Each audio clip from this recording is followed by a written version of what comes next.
All right, and we're back to the Carbon Ghia build, and managed to get the motor done. The 1641 1.4 ratio rocker FK8 9.9 to 1 compression ratio engine, and I put titanium retainers and dual springs. So we ended up doing way more than what I said we were going to stick with, because why not? I just wanted more. And then I got this header from a gentleman up north in this Oregon race. But when you have an engine this narrow in compression, we're gonna have to do some modifications to the header so it sits flush and it actually doesn't have issues. Every single thing on these engines needs work. You know, when you're building them, nothing just bolts on. Everything needs a little bit of work. It comes with this cool duals.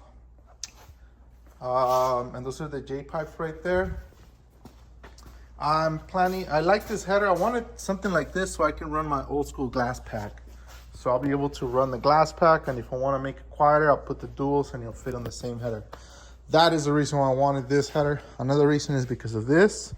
I don't want to have external lines. I don't want to have an external cooler or none of that. I just want everything here. It's going to have a Type 4 oil cooler sitting back here. I already started working on that deal.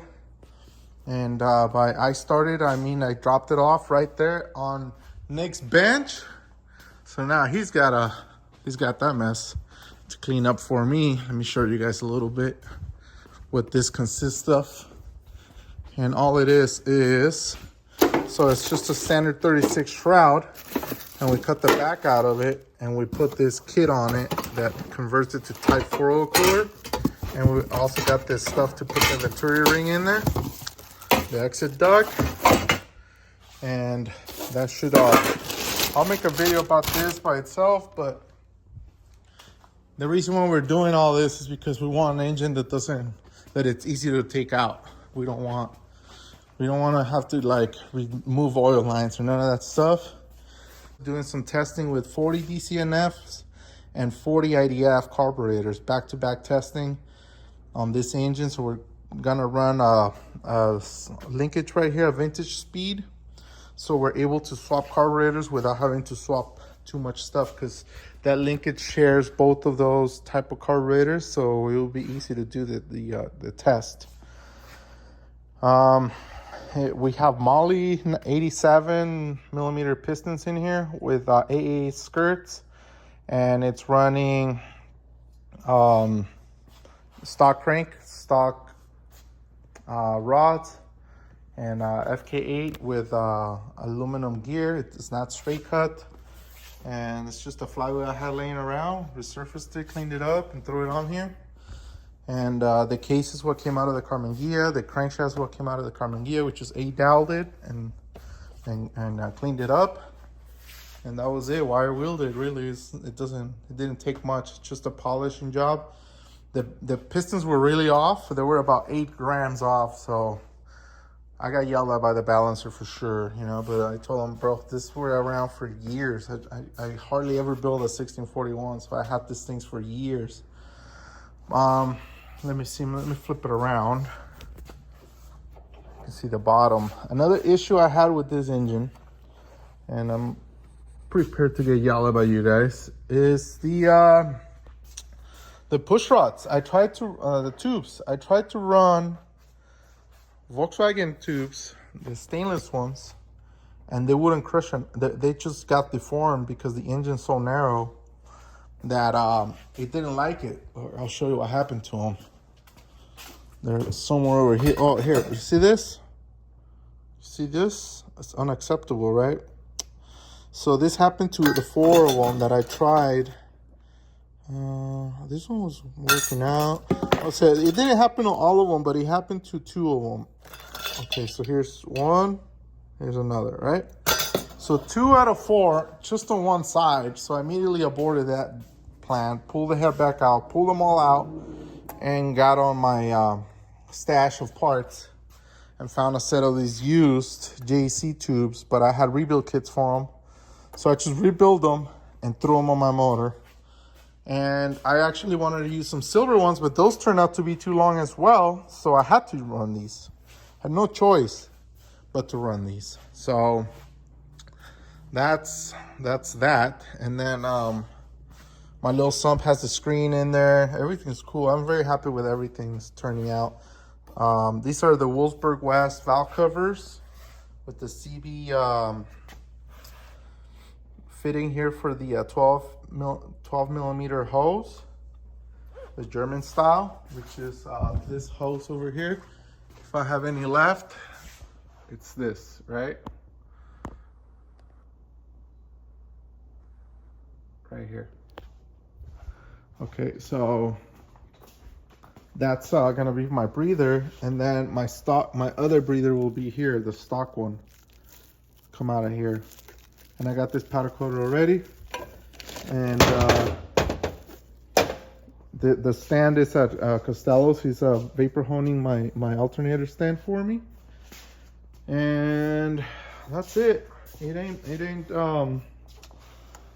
that cool of a motor, but I think it's cool. I mean, it is cool motor. It's just not a high horsepower motor, you know. 100 cubic inches. I'll be very happy if it makes 100 horsepower. That it will, I don't know, but we're going to try to make 100. I ported the heads myself. I did the chambers. Sean Fly cut the heads for me. I haven't gotten the setup yet on my mill to do it. And the Lopez crankshafts guy did my crankshaft. I got it all balanced, and it should be a fun runner. I would like to see which carburetors make the most power. Which ones do you think that will be? The IDEFs, which I'm gonna throw on the screen right here, maybe.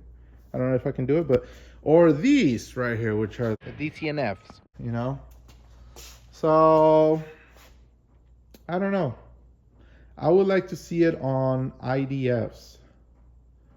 But those DCNFs are really pretty too. It makes them way more old school. And with this old school type of muffler and old school type of header, I think it might be a winning combo.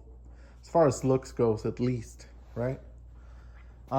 If I ever get tired of this little pump and want to put it like a more modern style, and I'm gonna cut these off too, because we don't need those. I'm actually gonna use these for this engine.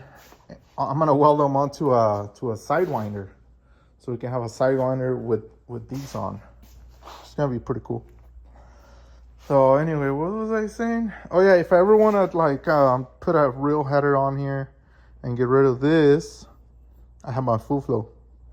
So I'll be able to put the plug back in there, put the pump on, and it's ready to go. I don't have to do any machining. So I thought of everything ahead of time, because I do know myself. But look at the distance between there. There is nothing. I believe this heads were at 40 cc's. Deck height was at 42 or 43, somewhere around there. It was like 98, 99, somewhere around there. I don't remember right now off the top of my head, but I'll write it in there. And it does not have a sand seal. I will be running this pulley by gears, and it's just a normal pulley. Probably get it polished again. It looks beat up. Spin around, but it should be cool. Boom! The pulley makes the motor, man. An engine, as soon as you put a pulley on, it just changes everything. And for the header, I bought a few different colors. I was thinking of a copper. And I was also thinking of just clear, because I'm probably gonna weld here, cut this and cut this to get the angle right, and then take weld it back up and line myself up, right? Then I still have to test the J2s to make sure they're gonna line up over there well. But oh well. Thank you guys for watching. Well, let me see. I'll show you guys the geometry, how it ended up. Oh man, never mind. Those things are tough. I'll show you guys when I do the valve adjustment after the first braking. You'll see what's inside.